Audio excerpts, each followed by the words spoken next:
ಇಂದೇ ಡೌನ್ಲೋಡ್ ಮಾಡಿ ಮತ್ತು ನಿಮ್ಮ ನೆಚ್ಚಿನ ಶೋಗಳನ್ನ ಆನಂದಿಸಿ.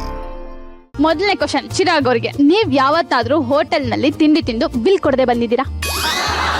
ಇಲ್ಲ ಇಲ್ಲ ಇಲ್ಲ, ಯಾವಾಗ್ಲೂ ಕೊಟ್ಟೆ ಬಂದಿದ್ದೀರಾ ನೀವು? ಇನ್ಫ್ಯಾಕ್ಟ್ ಹೋಟ್ಲ್ಗಳು ಒಂದೊಂದ್ ಸರ್ತಿ ಗೊತ್ತಿರೋ ಹೋಟ್ಲ್ಗಳಾದ್ರೆ ನಮ್ಮನ್ನ ಬಿಟ್ಬಿಟ್ಟು ಅಲ್ಲಿ ಹೋಗ್ಬಿಟ್ಟಿರೋರು ಅವರು, ನಾವೇ ಎಲ್ಲರ ಹತ್ರ ದುಡ್ಡು ಇಸ್ಕೊಂಡು ಕರೆಕ್ಟ್ ಆಗಿ ಡ್ರಾಯರಲ್ಲಿ ಜೋಡಿಸ್ಬಿಟ್ಟು ಹೋಗ್ತೇವೆ. ನಿಮ್ಗೆ ಯಾವಾಗಲಾದ್ರೂ ಸ್ನಾನ ಮಾಡುವಾಗ ಮುಖ ಫುಲ್ ಸೋಪ್ ಹಚ್ಕೊಂಡು ಸೋಪ್ ಕೆಳಗಡೆ ಜಾರ್ ಬಿದ್ದು ಸೋಪ್ನ ಬಾತ್ರೂಮ್ ಎಲ್ಲ ಹುಡುಕಿದೀರಾ? ಅವಳು ಜಾರ್ ಬಿದ್ದಿದೆ. ಹೇಳಿ, ಎಕ್ಸ್ಪೀರಿಯನ್ಸ್ ಹೆಂಗಿತ್ತು ಹೋಗಿ ಎಲ್ಲ ಹುಡುಕ್ಬೇಕಾದ್ರೆ? ಚಿಕ್ಕ ವಯಸ್ಸಲ್ಲಿ ಒಂದ್ಸಲಿ ಅಜ್ಜಿ ಮನೆಯಲ್ಲಿ ಹೌದಾ? ಬಿದ್ದಿತ್ತು, ಅದ್ ಕಣ್ಣೆಲ್ಲ ಉರಿಯೋಕ್ ಶುರು ಮಾಡ್ಬಿಟ್ಟು ಕಿರ್ಚಾಡ್ಬಿಟ್ಟಿದೆ. ಸೊ ಆಗಿದೆ. ಸೊ ನಿಮ್ಗೆ ಯಾವಾಗಾದ್ರೂ ಸೇಮ್ ಎಕ್ಸ್ಪೀರಿಯನ್ಸ್? ಇಲ್ಲ ಇಲ್ಲ, ನಾವು ಸೋಪೇ ಯೂಸ್ ಮಾಡಲ್ಲ, ಬಾಡಿ ವಾಶ್. ಅಲ್ಲ, ಇಲ್ಲ ಇಲ್ಲ, ಆ ಥರ ಆಗಿಲ್ಲ. ಶೂಟಿಂಗ್ ಟೈಮಲ್ಲಿ ಜಾಸ್ತಿ ನಿದ್ದೆ ಮಾಡ್ತೀರಾ ಇಬ್ರು? ಶೂಟಿಂಗ್ ಟೈಮಲ್ಲಿ ಜಾಸ್ತಿ ನಿದ್ದೆ ಮಾಡ್ತೀರಾ? ಜಾಸ್ತಿ ಅಲ್ಲ, ಆದ್ರೆ ನಿದ್ದೆ ಮಾಡ್ತೀರಾ? ಮಾಡ್ತೀರಾ? ಇಬ್ರು ಮಾಡ್ತೀರಾ? ನಮ್ ಪ್ರೊಡ್ಯೂಸರೇ ಹೇಳ್ತಾರೆ ಆಗಾಗ ನಿದ್ದೆ ಮಾಡಿ ಅಂತ ಇರ್ಬೇಕು, ಫ್ರೆಶ್ ಆಗಿ ಕಾಣಿಸ್ತೀರಾ ಸ್ಕ್ರೀನ್ ಮುಂದೆ. ಅದು ಅಪರೂಪ ಸಿಗೋದು ಟೈಮು, ಬಟ್ ಸಿಕ್ತಾಗ ಒಂದ್ ಸ್ವಲ್ಪ ರೆಸ್ಟ್ ಮಾಡ್ಬಿಟ್ಟು ನಾವು ಫ್ರೆಶ್ ಆಗಿ ಕಾಣಿಸ್ಬೇಕಲ್ವಾ? ನೀವೆಲ್ಲ ಒಂದು ಪದದಲ್ಲಿ ಉತ್ತರಿಸಿನ? No explanation.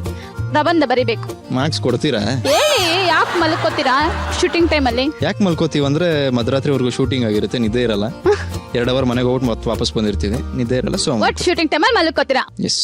ಡೈರೆಕ್ಟ್ರಿಗೆ ಶೂಟಿಂಗ್ಗೆ ಹುಷಾರಿಲ್ಲ, ಬರಕ್ಕಾಗಲ್ಲ ಅಂತ ಹೇಳಿ ಸುಳ್ಳು ಹೇಳ್ಬಿಟ್ಟು ರಜಾ ತಗೊಂಡಿರೋದು? ಇಲ್ಲ ಇಲ್ಲ. ಅಯ್ಯೋ, ಎಂತ ಒಳ್ಳೆ ಆರ್ಟಿಸ್ಟ್ ಅಪ್ಪ ನಮ್ ಓ, ನೀವ್ ಇಲ್ಲೇ ಮಾಡ್ತೀರಾ ನೀವು? ನಾವೊಂಚೂರು ಮಾಡ್ತೀವಿ, ಅವಾಗ ಮಾಡ್ತಾ ಇರ್ಬೇಕು. Note it down. ಯಾವಾಗ್ಲಾದ್ರು ಸ್ನಾನ ಮಾಡ್ದೆ ಸೆಂಟ್ ಹಾಕೊಂಡು ಶೂಟಿಂಗ್ ಹೋಗೋದು? ಸ್ನಾನ ಸ್ಕಿಪ್ ಮಾಡಿಲ್ವಾ ನೀವು? ಸುಳ್ಳು, ನಾನ್ ನಂಬದೇ ಇಲ್ಲ. ಶೂಟಿಂಗ್ ಹೋಗೋ ಟೈಮ್ ಡೆಫಿನೆಟ್ ಆಗಿಲ್ಲ. ಹೋಗ್ಲಿ, ಬ್ರಷ್ ಮಾಡದೆ ತಿಂಡಿ ಮಾಡಿದೀರಾ? ಹಾ, ಎಸ್, ಇವ್ರು ನಮ್ ಗ್ರೂಪ್. ಹೇಳಿ, ಯಾವಾಗ ಮಾಡಿದ್ರಿ? ಒಂದೊಂದ್ಸಲಿ ತುಂಬಾ ಹಸುವಾಗಿ ಎದ್ದಿದ್ದಾಗ ಮರ್ತೋಗ್ತೀನಿ ಬ್ರಷ್ ಮಾಡಕ್ಕೆ, ಡೈರೆಕ್ಟ್ ಕಿಚನ್ಗೆ ಹೋಗಿ ತಿನ್ನಕ್ಕೆ ಹೋಗ್ತೀನಿ. ಸೊ 1-2 ಸಲ ಮಾಡಿದ್ದೀನಿ. ಅದು ಇನ್ನೊಂದ್ ದಿವಸ ರಾತ್ರಿ ಲೇಟ್ ಆಗಿ ಶೂಟಿಂಗ್ ಬಿಟ್ಟಾಗ ಬ್ರಷ್ ಮಾಡಿ ಮಲ್ಕೊಂಡಿರ್ತೀವಲ್ಲ. ಹೇ, ಇವ್ರು ಬರೀ ಪ್ರೊಫೆಷನಲ್ ಬಿಟ್ಟು ಆಚೆ ಹೋಗ್ತಾನೆ ಇಲ್ಲಪ್ಪ. Diplomatic answer. Thank you so much. ಸಖತ್ you. ಮಜವಾಗಿ ಮಾಡಿದ್ರ. ಇವಾಗ ಒಂದು ಗೋಲ್ಡನ್ ಮೂಮೆಂಟ್ ಕ್ರಿಯೇಟ್ ಮಾಡೋಣ.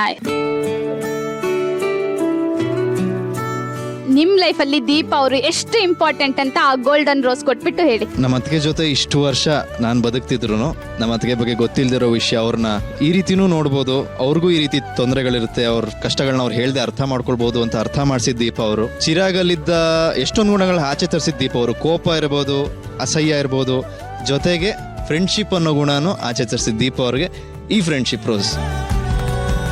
ಥ್ಯಾಂಕ್ಸ್ ಹಚ್ಬಿಟ್ಟು. ದೀಪನೇ. ನಿಮ್ಗೆ ಹೇಗ್ ಅನ್ಸ್ತು ಅವ್ರು ಅಷ್ಟು ಚೆನ್ನಾಗಿ ಹೇಳಿದ್ದು? ತುಂಬಾ ಖುಷಿ ಆಯ್ತು. ನನ್ನ ಹಸ್ಬೆಂಡ್ ಪ್ರಕಾರ ಫ್ರೆಂಡ್ಶಿಪ್ ರೋಸ್, ಆದ್ರೆ ದೀಪಂ ಪ್ರಕಾರ ಅವರು ಪ್ರೀತಿಯಿಂದಾನೇ ತಗೋತಾರೆ. ಸೊ ಹಂಗೆ.